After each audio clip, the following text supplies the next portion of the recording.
Hey friends, happy Monday, January the 8th, day 77 of Experiencing God.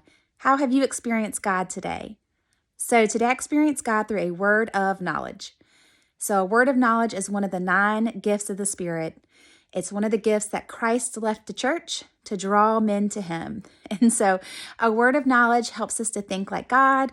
It helps us to understand a situation. It helps us to pray correctly.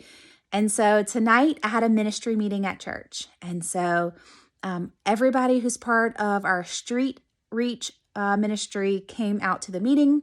And I felt like when I was preparing for the meeting that I was supposed to pray over everyone and anoint them before we left.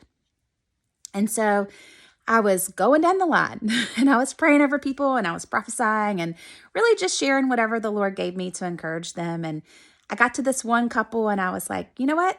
Like I'm praying for them. And the Lord gives me this vision of them in a rowboat, like a wooden one, not a powerboat, not anything fancy, but in this rowboat. And they were going down this river and they were isolated and there was nothing on each side of them other than tall blades of grass. And they were headed towards the sunset. And so I was like, I know this is weird, but I see you guys, you're in this boat together, you're on this river, there's no one around you, but you're going peacefully towards the sunset. And I was like, the Holy Spirit is the spirit of living water. And I was like, you're flowing on the Holy Spirit. And so I gave them this whole word of knowledge about being on this boat and flowing in the Spirit. And then I just kept going on my way because I had 30 some people to pray for.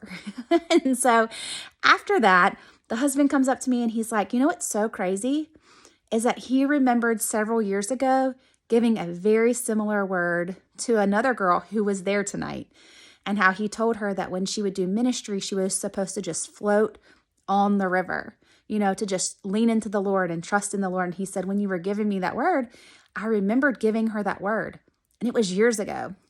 And then he said, and my wife also wants to go on a cruise. Here's your confirmation, sir. Please take your wife on a cruise. Anyway, I just want to encourage you. You can have so much fun in the Lord, so much fun, when you move in the gifts. It's so encouraging. It lets others see and know that you can hear God and you can see God and he can reveal himself to you. And it just builds up the church and it draws people to God. Anyway, so fun word of knowledge tonight. Everybody go get in their boat, go on a cruise, get in the river of the Holy Spirit. No, really, that's what it was about. Yes, I want them to go on a cruise, but it was really about, hey, they need to go together on this boat, together down the river of the Holy Spirit. It's going to be peaceful and he's going to guide them. And it's just so fun. It's so fun to move in the Spirit. Anyways, I love you guys. Get you some friends that can do, pray in the Holy Spirit and give you a word of knowledge. It will jack you up.